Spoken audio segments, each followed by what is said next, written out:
समीरा. आपल्या सगळ्यांचं स्वागत आहे मिसळ गप्पांची या कार्यक्रमामध्ये.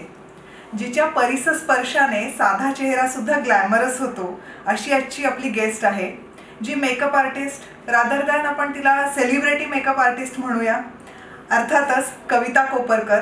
आणि आज आपण तिच्याच स्टुडिओमध्ये आलेलो आहोत. तर चला भेटूया कविताला. कविता, तुझं मिसळ गप्पांची मध्ये खूप खूप स्वागत आहे. Thank you so much.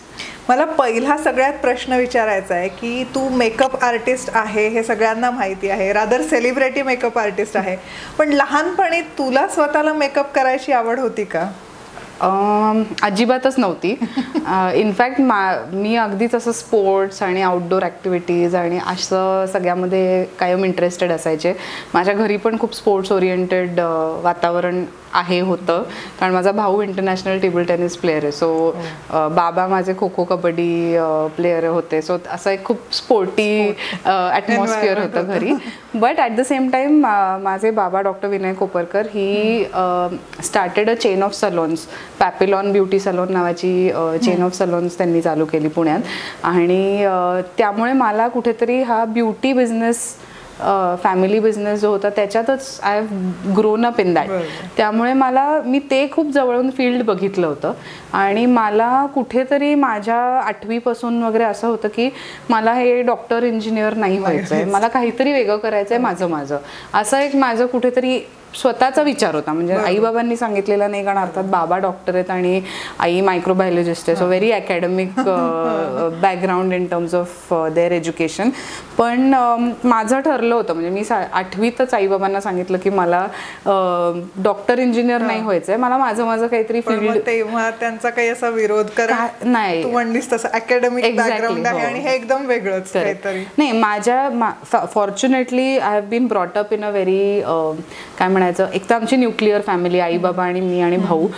त्यामुळे आम्हाला खूप फ्रीडम होता आमच्या गोष्टी करायला, आमचे विचार करायला. आणि आमचा प्रत्येक विचार एनकरेज केला आईबाबांनी, प्रत्येक विचार. मग ते अगदी छोटंसं काहीतरी एखाद्या कॉम्पिटिशनमध्ये पार्टिसिपेट करायचं असो, नाही तर काहीही असो, ॲब्सोल्युटली. आणि सपोर्ट केला, नुसतं एनकरेज असं नाही. त्यामुळे हा विचार मी बोलून दाखवल्यानंतर आई बाबा ॲब्सोल्युटली देवर ओके. पण त्यांचं म्हणणं असं होतं की बरं ठीक आहे, तुला हे नाही करायचंय, पण मग तुला काय करायचंय हा विचार तू आता करायला लाग, की there are so many things you can do. तर मी बाबांना म्हणलं की मला काहीतरी ह्या फील्डमध्ये आवडेल करायला, बिझनेस, ब्युटी पार्लर बिझनेस, या बिझनेसमध्ये. पण मला ॲट द सेम टाईम मी तुझं पार्लर पुढे चालवते एवढंच नाही करायचं, मला काहीतरी माझी आयडेंटिटी हवी आहे. सो असं आम्ही बोलता माय डॅड ओनली सजेस्टेड की तू एखादा मेकअपचा कोर्स का नाही करत, कारण कविता मेकअप हे फील्ड असं रिलेटेड आहे, पण ब्युटी पार्लर मध्ये होणारी सर्व्हिस फक्त नाही आहे. तू फक्त पार्लर चालवतेस असं नाही, आणि तुला आहे त्या सेटअपचा फायदा होईल. You will have something to fall back on. तर तू विचार कर ह्या फील्डचा. मग असं ते सुरू झाला विचार. आणि असं काहीच नव्हतं की मी पेंटिंग्स करायचे, आर्टिस्ट होते, किंवा मला स्वतःला मेकअप करायला आवडायचं, असं नव्हतंच. It just was a rebel thought की मला हे नॉर्मल कोर्समध्ये ज्या गोष्टी आहेत त्या नाही करायच्या आहेत, मला काहीतरी वेगळं करायचं आहे. आणि मला ते सगळं बिझनेस हे आवडत होतं, म्हणजे बिझनेसचं ॲटमॉस्फिअर मला आवडायचं. त्यामुळे मग मला 8वीतच बाबा म्हणले की ठीक आहे, मग ह्या सुट्टीत तू पार्लरमध्ये जा, सगळ्या गोष्टी शिकून घे, म्हणजे तुला कळेल की तुला त्यातलं काय आवडतंय किंवा काय नाही आवडत आहे. सो मी 8वी to 9वी ह्या सुट्टीमध्ये मी सगळ्या parlour treatments, waxing, threading, facial, manicure, pedicure हे सगळं शिकले. क्लायंट्सवर करायचे, म्हणजे just to get a hang of it. आणि पार्लरमध्ये थांबायचे बराच वेळ की कसं चालतं पार्लर, काय काय त्याच्यामध्ये मागे पुढे काय काय गोष्टी आहेत. आणि ते करायला लागल्यावर मला एक लक्षात आलं की आपल्याला हे फील्ड आवडतंय, म्हणजे डेफिनेटली. आणि माझा हातही चांगला होता, in what ever I did मला जमायचं ते करायला. आणि मग असं करत करत 10वीच्या सुट्टीत, 10वी झाल्याच्या सुट्टीत विक्रम गायकवाड सरांचा एक कोर्स अनाऊन्स झाला होता पुण्यामध्ये. Vikram Gaikwad is a legend in makeup field. And तेव्हाही ते तितकेच अमेझिंग होते जितके ते आत्ता आहेत. सो आणि बाबा बिंग बाबा, ही वॉज ऑलवेज एनकरेजिंग आणि असं. सो त्यांनी मला तो कोर्स कुठून तरी त्यांना कळल्याचं सांगितलं. आणि ते म्हटले की कविता असा कोर्स आहे, बेसिक मेकअप कोर्स आहे, 10-15 दिवसांचा काहीतरी होता, तर तू जा त्यांच्याकडे. तर तू लहान आहेस खरं आत्ता, मला माहीत नाही ते घेतील का, पण आपण विचारू. सो मी 10वीच्या सुट्टीत गेले. आणि मी ऑफकोर्स मी सर्वात लहान होते त्या कोर्सला जाणारी, बाकी सगळ्या ब्युटिशियन्स आणि मोठ्या बायका अशा होत्या. पण मग मी केला तो कोर्स अटेंड. अँड असं थोडं म्हणायला क्लिशे जरी वाटलं पण तरी it is actually the turning point of my life. त्यांचं विक्रम सरांचं टीचिंग आणि त्यांची ती पॅशन त्या कलेमधली, आणि त्यांनी आम्हाला ज्या ज्या गोष्टी सांगितल्या की मी कसं सुरुवात केली, मी कशा मेकअपची प्रॅक्टिस केली, त्यांचं छोट्या छोट्या गोष्टींनी चेहऱ्यातले बदल आणणं, ह्या सगळ्या गोष्टींनी ओव्हर दोज 10 days माझं असं झालं होतं की this is what I want to do. म्हणजे दिस इज इट, हेच मला करायचंय आणि मला ह्यांच्या इतकंच भारी करायचंय आणि मला असंच काहीतरी अचीव करायचंय, असं मला ते झालं. आणि that is Wien actually I thought की मला मेकअप आर्टिस्ट व्हायचं असं. सो हे माझं लहानपणातलं थिंकिंग ट्रॅजेक्टरी ही होती. म्हणजे तेव्हापासून जो विचार केला होता आणि आता तू आहे ते नो सरप्राईज. आणि इनफॅक्ट उलट होतं की मला कायमच आईबाबांनी आम्हाला असंच हे केलं होतं की तुम्ही एक कुठला तरी गोल ठेवा आणि अचीव्ह करा. Nothing is impossible, you can do it. If you want to do it you will be able to do it. मेहनत करा पाहिजे तेवढी, आम्ही तुम्हाला सपोर्ट करू, पण यू कॅन अचीव्ह इट असं. सो त्यामुळे मग दॅट वॉज दॅट, तिथून सुरुवात झाली. आणि आता म्हणजे साधारण कधीपासून तू ॲज अ प्रोफेशन म्हणून हे प्रॅक्टिस करायला लागलेस? मी 15-15.5 वर्षाची असताना हा कोर्स केला विक्रम सरांकडे. त्याच्यानंतर त्यांची पण मी खूप लाडकी स्टुडंट आहे. त्यांना अजूनही ह्या स्टुडिओचं सुद्धा इनॉग्रेशन त्यांनीच केलं होतं. सो त्यांनी मला असं सांगितलं होतं की हे बघ कविता, तू आता इतकी लहान आहेस की मी काय तुला माझ्या आर्टिस्टच्या टीममध्ये किंवा असिस्टंट म्हणून नाही घेऊ शकत, कारण तू खरंच लहान आहेस, पण तुझ्यात आहे स्पार्क आणि तू कर प्रॅक्टिस. मी तुला सांगतो आजपासून 1 वर्ष बरोबर तू एक मेकअप रोज करायचास. तू कोणालाही घे, तुझ्या मैत्रिणी, आईचे फ्रेंड्स, अजून कोणी तुमचे पार्लरमध्ये येणारे क्लायंट्स. यू आर फॉर्च्युनेट की तुझ्याकडे हा बेस आहे क्लायंट्सचा. रोज एक मेकअप कर 365 days. तू 300हून जास्ती मेकअप्स केलेस तर तुला कुणीही दुसरा गुरु लागणार नाही. You will B so experience, कारण 300 चेहरे म्हणजे तुम्ही 300 फीचर्स, स्किन टाइप्स, चेहऱ्याचे शेप सगळ्याशी तुम्ही डील करता. जर तू चिकाटीने हे केलंस आणि तू जर हे करू शकलीस, that means you really want to do it and you will get really good at it without any other course. आणि you will not believe it, माझ्याकडे डायरी आहे अजून त्या वर्षाची आणि माझे 300 मेकअप झाले पूर्ण त्या कमिंग इयरमध्ये. आणि दिस वॉज 2003 म्हणजे. आणि मी ते 300 मेकअप्स केले आणि बाय द टाइम ते वर्ष संपलं. I was so confident my self. मग माझं 11वी मध्ये मी फर्ग्युसनला गेले, अर्धी 11वी झाली होती बाय देन. 12वी पासून मी प्रोफेशनल असाइनमेंट्स घ्यायला लागले, फॅशन शोजचे makeups, music video, short films. Clients आमचे जे आमच्या पार्लरमध्ये यायचे त्यांचं मग ब्रायडल मेकअप आणि हे मी घ्यायला लागले असं करत. सो ॲक्च्युली 17व्या वर्षीपासून मी मेकअप प्रोफेशनली करते. आणि 2004 was my first year when I started doing wedding makeups, bridal makeups. So तेव्हापासून आतापर्यंत आय थिंक म्हणजे मला जी माहिती आहे की हजारो मेकअप झालेले. सो ते किती आहेत साधारण? वेल मी ब्राईड्स म्हटल्या तर 4000हून जास्ती ब्राईड्सना रेडी केले. आणि मेकअप्स तर काय I haven't counted, but I am sure it is more than 40,000 at least. 10 पट तरी जास्ती असतील. 40,000 जवळपास चेहऱ्यांना सुंदर ग्लॅमरस बनवण्याचं काम केलेलं आहे. सो ह्याचं तू काही फॉर्मल शिक्षण घेतलंस का? कारण तू म्हणजे प्रॅक्टिस केलीस जसं म्हटलीस की विक्रम सरांकडे, पण मग असा काही कोर्स प्रोफेशनल तू केला? वेल अनफॉर्च्युनेटली ह्या फील्डमध्ये ना डिग्री कोर्सेस नाही आहेत. There are no official academic courses की मी इन्स्टेड ऑफ अजूनही नाही डॉक्टर, इंजिनियर मी हे करीन, हा कोर्स करीन असं नाहीच, अजूनही नाही आहे. आता कॉस्मेटॉलॉजीमध्ये आहेत, ॲस्थेटिक सायन्स आहे, ट्रायकॉलॉजी आहे हेअरचं, ह्याच्यामध्ये डिग्री कोर्सेस होतात. पण अजूनही मेकअप ह्या फील्डसाठी नाही आहे. There are courses, there are certificate courses, but which are 6 monthsचा कोर्स, 3 monthsचा कोर्स, काही 1 yearचे पण कोर्सेस आहेत, but they are still not degree course. So असं फॉर्मल एज्युकेशन असं नाही. But at the same time हे माझं, मी 17-18 वर्षाची झाल्यानंतर असं मला झालं की मला ब्राईड्सचं काम पण खूप आवडायला लागलं आणि मला इंडस्ट्रीमध्ये करायचंच होतं. म्हणजे मेकअप आर्टिस्ट तेव्हा असं होतं की हां म्हणजे फिल्म इंडस्ट्री म्हणजे फॅशन असं. सो मग मी खूप फोटोग्राफर्सना भेटायला लागले आणि मी त्यांना सांगायला लागले की मी मेकअप शिकले आणि मला करायचं आहे, तर तुम्ही, तर I was too young for anybody to take me seriously. I was too young की अरे बरं ठीक आहे आम्ही सांगू तुला असं म्हणायचे. काही जणांनी मला बोलवलं ही काम करायला, पण कुठेतरी मला असं वाटायचं की people are not trusting me just after meeting me, कारण मी लहानच आहे असं. तर मग when we discussed we thought की we always discussed in family. आमचं असं होतं की आम्ही काही 4 जण किंवा मी आई बाबा असं डिस्कस करायचो. तर वी रिअलाइज की 2च प्रकारे people will take me seriously at that time. एक तर मी काही वर्ष विक्रम सरांसारख्या मोठ्या आर्टिस्ट बरोबर जर काम केलं असेल तर ते सांगून people will take me seriously की ओके विक्रम सरांकडे किंवा अजून एखाद्या मोठ्या आर्टिस्टकडे हिने 3-4 वर्ष काम केलं आहे त्यामुळे हिला एक्सपिरियन्स आहे. But at that time it was not possible, कारण मी होतेच 16-17 वर्षांची. पण नाही तर दुसरा एक मार्ग असा होता की अनपॅरलल्ड क्वालिफिकेशन घ्यायचं त्या फील्डमधलं, की असं क्वालिफिकेशन घ्यायचं की ऑलमोस्ट दुसऱ्या कोणाकडेच नाही आहे. मग then people will take you seriously even if you are young. बरोबर. So I chose the other part. आणि आम्ही जगभरातल्या स्कूल्स कुठल्या आहेत मेकअपच्या आणि हे सगळं आम्ही बघायला लागलो. आणि we came across this school called cinema makeup school, जी हॉलिवूडची स्वतःची स्कूल आहे मेकअपची आणि हॉलिवूडमध्येच डाऊनटाऊनमध्ये LA मध्ये आहे. आणि मी अप्लाय केलं तिकडे. तर तिथे असं होतं की तुम्हाला 18 कम्प्लीट असावं लागतं तो कोर्स करायला. So I had to wait for 6-7 months मी जेव्हा अप्लाय केलं तेव्हापासून. पण तेव्हा आम्ही क्रायटेरिया बघून ठेवला होता की तुम्ही तुमचा एक छोटासा पोर्टफोलिओ बनवा, तुमचा एक्सपिरियन्स काय आहे, तुम्ही थोडेसे रेफरन्सेस लोकांकडून घ्या असं. सो मी त्या 6 महिन्यात ते सगळं रेडी करून ठेवलं होतं. I was just waiting for getting 18 complete असं. आणि त्या सगळ्या ह्याच्यामध्ये माझं 12वी आणि हे पण चालू होतं. सो तेव्हा US जाणं पॉसिबल नव्हतं.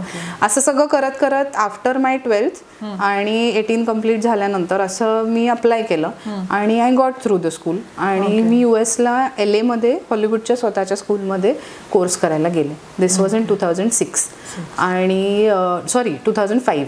आणि ते काय म्हणजे I was the first Indian to go to that school. माझ्या आधी एकही इंडियन त्या स्कूलमध्ये गेला नव्हता.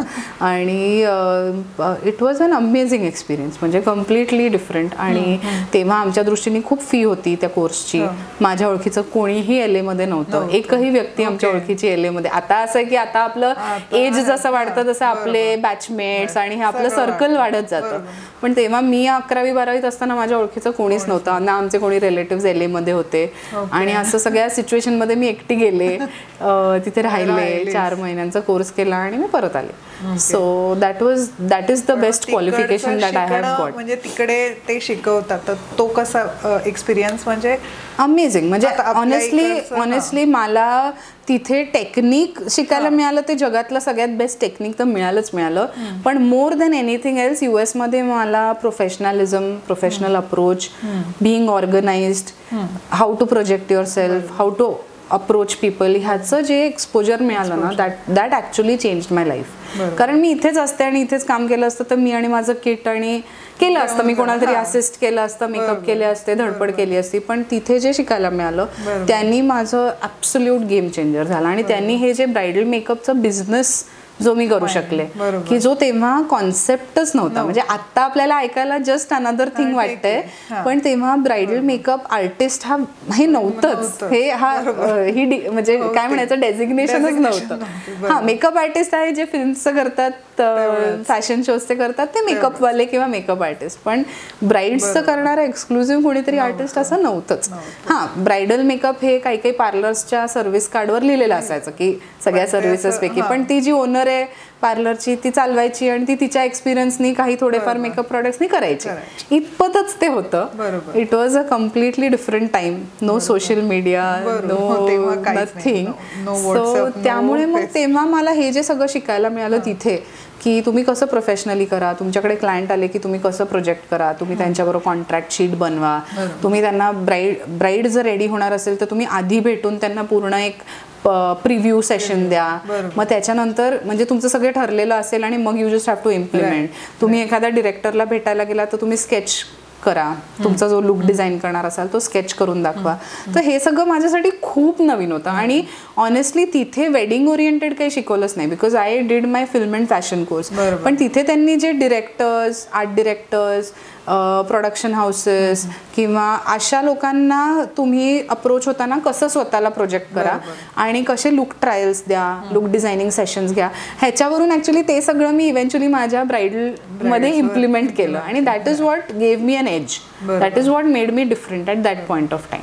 असं आता जसं तू तिकडनं शिकून आलीस आणि इकडे सुरुवात केली, ऑब्व्हियसली तुझ्याकडे आता काहीतरी डिग्री होती त्या शिक्षणातली, पण तरी तो प्रवास तेवढा सोपा नसावा. सो तुझी सुरुवात इकडे आल्यावर मग कशी झाली परत? नाही, माझा प्रवास ऑनेस्टली स्पीकिंग माझा मेकअपचा प्रवास खूपच सुंदर झालाय कायम. खूप मोठे अडथळे नाही आले, कारण घरून काही मला डिफिकल्टी नव्हती, काही ऑपोजिशन नव्हतं, कायम सपोर्ट होता.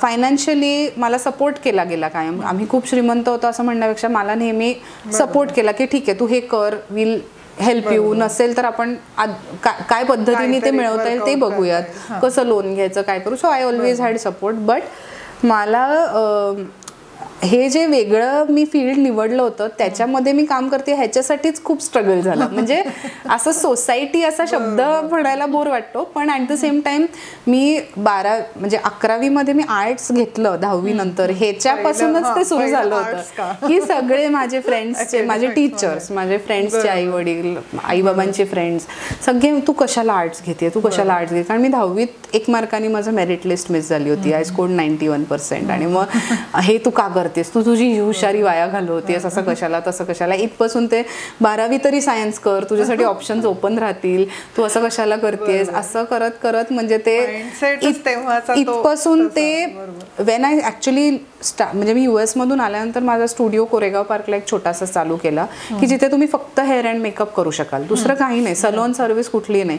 दिस was a pioneering concept at that time. Makeup studio हे नाव मेकअपसाठी कोणी यूजच केलं नव्हतं. I was the first person to actually have a hair and makeup studio. तर ते चालू केल्यानंतर पीपल म्हणजे very close people who I knew, त्यांचं असं झालं की ही का पैशाच्या मागे एवढी पळतीये, एवढं काय झालं, तू शिक्षण चांगलं घे, तू आधी हे कर, तू आधी, म्हणजे असं वाटायला लागलं सगळ्यांना की तू खूप अजून हार्डवर्क कर किंवा एज्युकेशन घे, तू असं लगेच पैशांच्या मागे का पळतेस. पण द होल पॉइंट इज की पैसे is a by product, right. आपण एखादी गोष्ट पॅशननी करतोय, एखादी कला आपण खूप चांगली आपल्यामध्ये डेव्हलप करतोय, ती लोकांना आवडत गेली आणि आपल्याला काम मिळत गेलं आणि आपल्याला पैसे मिळत आहेत, इज अ बाय प्रोडक्ट. पैसे मिळवण्यासाठी ते करतोय का आपण, तर that is not the main motive at that point of time. So पण त्यामुळे अशा टाईपचे स्ट्रगल मला बरेच होते. म्हणजे right from people not taking me seriously, to people telling me की तू चुकीचंच काहीतरी करतेस, टू पीपल सेईंग की हिला बाकी सगळं सोडून हे का करायचंय. कारण तेव्हाच म्हणू शकतो आपण की एवढे मार्क्स मिळवून सुद्धा आर्ट्सला जाणं हा माइंडसेट नव्हता. 12वीत मी बोर्डात आले, आर्ट्सला होते फर्ग्युसनला.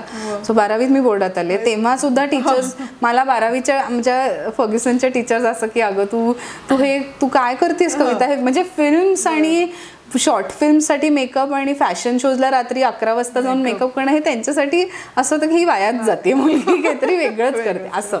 So for people to take that as serious passion and serious कशासाठी तरी मी हार्डवर्क करते, हे खूप डिफिकल्ट होतं. सो हा प्रवासच माझा ऍक्च्युली थोडा जास्ती डिफिकल्ट होता दॅन, म्हणजे एवढा सगळा प्रवास झाल्यानंतर may be they have realised की नाही. म्हणजे आणि आय एम प्राऊड दॅट, म्हणजे एकतर पहिले म्हणजे मी 2004 मध्ये चालू केलं, 2013 पर्यंत I enjoyed almost a monopoly in bridal makeup. कारण मी इव्हेंच्युअली चालू केलं होतं फिल्म्स फॅशन ह्याच्यामध्ये करणं, पण त्या पॉइंटला असं झालं की एवढी क्वालिफाईड मेकअप आर्टिस्ट ब्राईड्सचं करणारी कोणीच नव्हती. Nobody had international products, nobody had international level education and nobody was doing it so professionally other than a parlor business. So ते खूपच आवडलं सगळ्यांना आणि तो त्या प्रकारचा मेकअप हा खूपच नॉवेल होता तेव्हा. आणि तर ते इतकं आवडत गेलं की माउथ टू माउथ करत, म्हणजे असा पॉईंट होता एका ह्याला की जे कुठलं लग्न पुण्यात आहे माझ्याचकडून मेकअप्स आहेत. म्हणजे I enjoyed that kind of monopoly for the first 7 years or so. आणि त्याच्यामुळे आणि मग it became such a known, म्हणजे मी शिकवायला 21व्या वर्षीपासून लागले.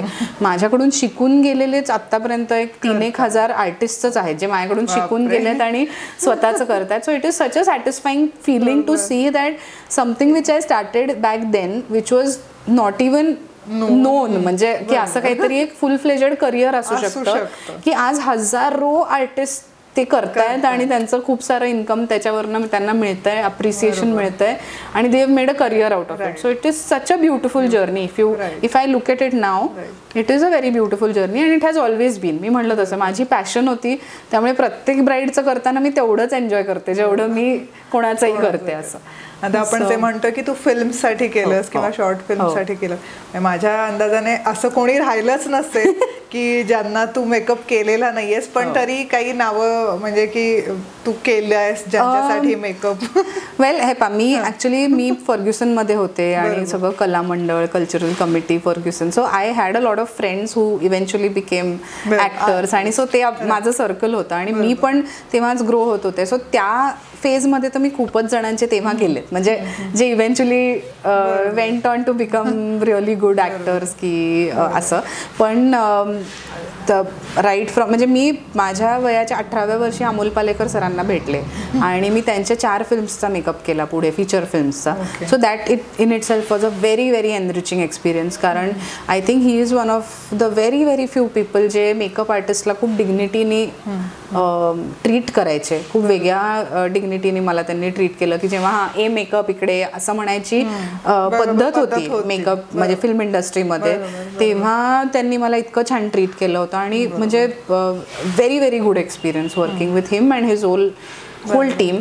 सो तेव्हा मी त्यांच्यामुळे मी मृणालताईचा मेकअप केला, मृणाल कुलकर्णीचा, मग सचिन खेडेकरांचा केला, मग त्यांच्या फिल्म्समुळेच मुक्ता बर्वे, सोनालीताई कुलकर्णी ह्या सगळ्यांचे केले. त्यांना आता कदाचित आठवणारही नाही कारण मी खूपच लहान होते तेव्हा. मृणालताईशी अर्थात माझा खूप छान कनेक्ट आहे आणि अजूनही वी आर इन टच. आणि सो हे सगळ्या लोकांचे मी त्या काही वर्षांमध्ये केले. त्यांची मी एक हिंदी इंग्लिश फिल्म पण केली, अंतरामाळीचा मेकअप केला मी त्याच्यामध्ये. आणि ऋतुपर्णा सेनगुप्ता म्हणून बेंगॉली ॲक्ट्रेस आहे, सुपरस्टार आहे, सो तिचं केलं आणि रजत कपूरचं केलं त्या फिल्मसाठी.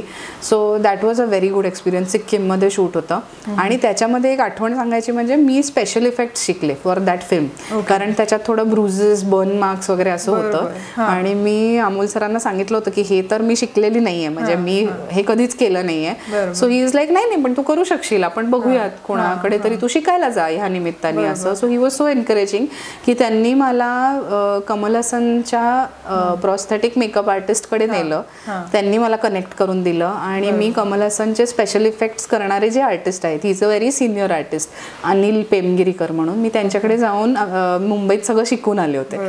आणि मग मी स्पेशल इफेक्ट्स, अंतरामाळीचा बॉल्ड लुक होता, सो तिचं तर शेव ऑफच करायचं होतं. सो तिथपासनं ते छोटे छोटे ब्रूज मार्क्स, बर्न्स असं ह्याचं सगळ्याचं मी केलं त्या फिल्ममध्ये.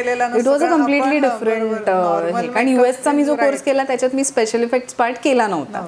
सो पण हा एनरिचिंग एक्सपिरियन्स होता. आणि मग हे बाकी सगळे स्पृहा जोशी, तेजस्विनी पंडित, हे तर सगळे माझ्या मैत्रिणीच आहेत म्हणजे. सो त्यांचे तर मी कायम खूपदा केलेत. पर्ण आहे, स्वानंदी आहे, खूप खूप जणांचे केलेत. आणि all of them have been very sweet with me always आणि मजा येते म्हणजे काम करायला असं. आता आपण एक छोटासा रॅपिड फायर घेऊया. बरं, okay, sure. So rapid fire आहे. माझा पहिला प्रश्न आहे की कविता कोपरकर मेकअप आर्टिस्ट नसती झाली तर काय झाली असतीस? अच्छा, मी डॉक्टर झाले असते फॉर शुअर असं मला वाटतं. कारण फॉर द व्हेरी रिझन की मी पाठांतर माझं खूप चांगलं आहे आणि मला खूप म्हणजे धपाधपा उत्तरं लिहिता येतात आणि मला हे माहिती आहे. त्याच्यामुळे हे नसते झाले तर आय थिंक मी नक्की डॉक्टर झाले असते. पहिली मेकअप आर्टिस्ट किंवा मेल किंवा फिमेल ज्याच्यासाठी तू पहिल्यांदी मेकअप केला? पहिली सेलिब्रिटी म्हणू शकतो. ओके, पहिली सेलिब्रिटी भेट माझी ॲक्च्युली अमोल पालेकर सरांचीच होती. म्हणजे that was the first celebrity I met.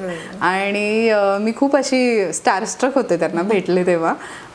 पण एक पहिला सेलिब्रिटी एक्सपिरियन्स असा मला ॲक्च्युली मृणालताईचं केलं तेव्हा आला. म्हणजे Mrinaltai was the first celebrity I worked on. आणि अजून एक एक्सपिरियन्स मला असा आठवतोय की एका फॅशन शोसाठी मी शमिता शेट्टीचा मेकअप केला होता तेव्हा, म्हणजे बॅक देन. सो तो एक माझ्यासाठी इंटरेस्टिंग एक्सपिरियन्स होता की हिंदी सेलिब्रिटी आणि असं. सो ते मला एक आठवत आहे. आणि आता एवढ्या सगळ्या सेलिब्रिटीजला तू मेकअप केलाय, तर कोणाला मेकअप करायला जास्त आवडला तुला एवढ्यामध्ये? दोन मला किस्से सांगावेसे वाटतात. एक म्हणजे आवडलं ह्याच्यामध्ये, एक म्हणजे Rajat Kapoor was a fantastic experience. म्हणजे त्यांचा मेकअप करणं आणि जे काय त्यांच्याबरोबर आम्ही सिक्कीमला शूट होतो, सो एक महिना आम्ही ऑलमोस्ट एकत्र होतो. सो फॅब्युलस एक्सपिरियन्स होता. ही is a gem of a person. So ते एक. आणि दोन्ही मला अनफॉर्च्युनेटली हे मेल एक्सपिरियन्सेस मी सांगते, सेलिब्रिटी कोणाचा मेकअप करायला आवडला. तर दुसरं is Irfan Khan. I was so fortunate to work with him on a short film जी पुण्यात शूट झाली होती. आणि त्यांच्यावरती मेकअप करताना असंच की काही म्हणजे इतकं इझिली मला करू दिला होता त्यांनी आणि काही नाही. आणि म्हणजे मला असं वाटायचं की माझं थोडंसं जास्ती होतोय का मेकअप, कमी होतोय का. आणि त्यांचं असं असं की तुम चिंता मत करो, ज़्यादा हो जाएगा तो मैं थोडा कम कर दूंगा, कोई प्रॉब्लेम नाही. असं म्हणजे त्यांचं इतकं he was so nice to work with and he was brilliant. म्हणजे सो ती एक माझी कायम आठवण राहणार आहे माझ्याकडे. आणि असं सो हे दोन एक्सपिरियन्सेस आहेत माझे सेलिब्रिटी एक्सपिरियन्सेस. आणि फेवरेट सेलिब्रिटीजच म्हणता येईल ह्या दोघांनाही. So yes, that is that. आणि आता म्हणजे आपण बोलूच या प्रथा बद्दल. सो प्रथा हा तुझा साड्यांचा जो ब्रँड आहे, सो गिव्हन अ चॉईस, प्रथा की makeup? Makeup, hands down makeup. म्हणजे ते तर माझी पॅशन आहे. मी त्याच्याशिवाय I cannot, I am nobody without that. So hands down makeup. आणि असं आहे की मेकअप हे मला मेडिटेशन सारखं आहे. म्हणजे when I am doing makeup I am most at peace. म्हणजे मला सगळ्यात तेव्हा शांत वाटतं. आणि माझ्या खूप साऱ्या पर्सनल लो टाईम्समध्ये पण मी मेकअप करत होते म्हणून मी ॲक्च्युली त्याच्यातून तरुण जाऊ शकले. बरेच असे पर्सनल लॉसेस म्हणा किंवा असं. So hands down makeup is my, म्हणजे दोनपैकी एक चूज करायला लागलं तर मेकअप.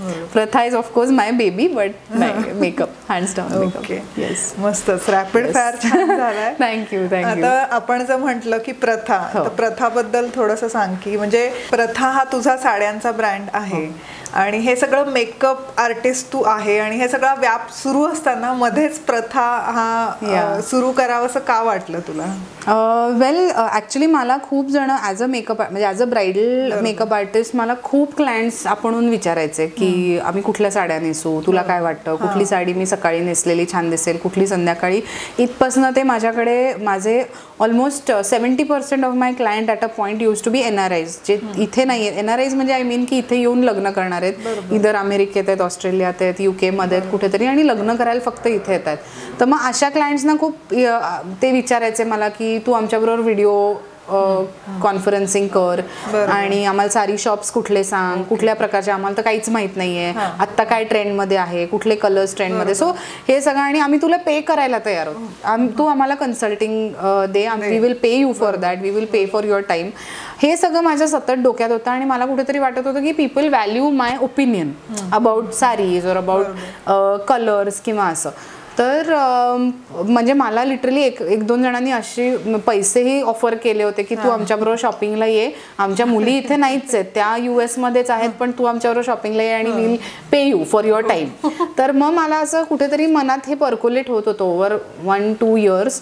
आणि मी आणि माझ्या हजबंडनी एकदा आम्ही बोललो ह्याच्याबद्दल की कविता, तोच असं म्हणला की कविता तू तुझंच का नाही चालू करत एखादं कलेक्शन, म्हणजे विक तू साड्या आणि तू घेऊन ये साड्या तुझ्या चॉईसने, तुला ज्या आवडत आहेत त्या, आणि त्या विक. आय एम शुअर तुझे clients will be more than happy. त्यांचाही टाईम वाचेल कुठेतरी जाऊन खूप साड्या सिलेक्ट करायच्या आणि असं. आणि तुझं कुठेतरी तुझं वेडिंग्सचा एक्सपिरियन्स, कुणाला कुठले रंग चांगले दिसतात, कुठले कलर्स, हे तर हे सगळं तुला यूज करता येईल. सो आणि it will be a parallel business, म्हणजे वेडिंग क्लायंट्स तसेही माझ्याकडे येतात, तर त्यांना ही पण एक सर्व्हिस आपण ऑफर केल्यासारखी होईल. असं ॲक्च्युली त्यांनी, म्हणजे हा माझा थॉट कुठेतरी येत होता, तो त्यांनी उचलून धरला, असं झालं थोडं ते. आणि both of us decided to go for it. त्याला साड्यांमधलं काही कळतं का तर नाही, पण त्याला बिझनेसमधलं नक्की कळतं आणि तो मला बिझनेसमध्ये डेफिनेटली सपोर्ट करू शकत होता. सो माझी आई आणि मी आम्ही फिरलो बऱ्याच ठिकाणी along with of course my husband. आणि आम्ही Sameer, his name is Sameer, आणि आम्ही भरपूर हिंडून व्हिवर्सकडनं साड्या आणल्या आणि मी 30 साड्यांनी सुरुवात केली. 30 साड्या घेऊन आल्या आणि विकायला सुरुवात केली आणि नाव I have thousands of sarees and thousands of customers all over the world. So it's been a great journey. अशी सुरुवात झाली प्रथाची. अशीच पुढेही अजून चांगली अशीच सुरुवात काय आपण असाच प्रवास राहू. Yes yes, thank you thank you so much. तर आता दर्शकांना थोड्या तुझ्या मेकअपच्या काही टिप्स आणि आता जसा उन्हाळा सुरू आहे तर उन्हाळ्याशी रिलेटेड काही तू सांगू शकशील? 2-3 गोष्टी तर डेफिनेटली सांगू शकेन. एक म्हणजे प्रायमर, स्किन प्रायमर हा यूज करा. ही गोष्ट खूप सगळ्यांमध्ये माहिती नाही आहे लेमॅनला, की म्हणजे मॉइश्चरायझर माहिती असतं, कॉम्पॅक्ट पावडर माहिती असते, पण प्रायमर्स ही खूप छान प्रॉडक्ट आहे की ज्यांनी मॉइश्चराईज होतो फेस पण ऑइली होत नाही आणि कुठलंही प्रॉडक्ट टिकून धरण्याचं त्याच्यामध्ये क्षमता असते. सो तुम्ही एक प्रायमर लावलात आणि त्याच्यावरती फक्त कॉम्पॅक्ट पावडर लावली तर ते जास्ती वेळ टिकतं. सो प्रायमर, आणि त्याच्यामध्ये कुठेतरी स्वेट कंट्रोल कॅरेक्टरिस्टिक असते. So use primers firstly. Secondly drink lots of water, कारण हायड्रोथेरपी सारखं पाणी जेवढं प्याल तेवढं स्किनचं टेम्परेचर कमी राहतं. म्हणजे पाणी, इनफॅक्ट आम्ही सांगतो की पाणी मारा चेहऱ्यावरती 3-4 वेळा. फक्त स्प्लॅशिंग वॉटर ऑल्सो हेल्प्स, की चेहऱ्याचं टेम्परेचर खाली येतं, स्वेटिंग थांबतं आणि आपण तेवढे फ्रेश जास्ती वेळ दिसतो असं. So water therapy, that is the second thing. Third thing is sunscreen चेहऱ्याला लावून बाहेर पडू नका. इन्स्टेड, म्हणजे जर तुम्ही आउटडोअर काम करणार असाल तर सनस्क्रीन चेहऱ्याला लावून बाहेर पडू नका. इन्स्टेड मेकअपच अप्लाय करा. म्हणजे प्रायमर, फाउंडेशन असा मेकअप अप्लाय करा that anyway blocks. It is a good layer on the skin. आणि काय होतं की सनस्क्रीन खूप ऑइली असतं फेससाठी, ते लावून आपण बाहेर पडलो की सगळे धूळ, पोल्युशन सगळं अट्रॅक्ट होतं आणि ते सगळं स्किनवर बसतं आणि eventually you face other problems. So than tanning, म्हणजे लोक टॅनिंगला घाबरून हे करतात. सो पण इन्स्टेड वी रेकमेंड की तुम्ही मेकअपच वापरा, फाउंडेशन लावा, प्रायमर लावा, that is a good opaque layer for the skin असं.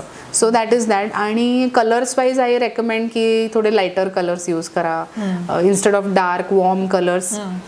Fresh colours, blue, purple, bright pinks असे यूज करा इन समर. सो सांगते. So these are my tips. Yes.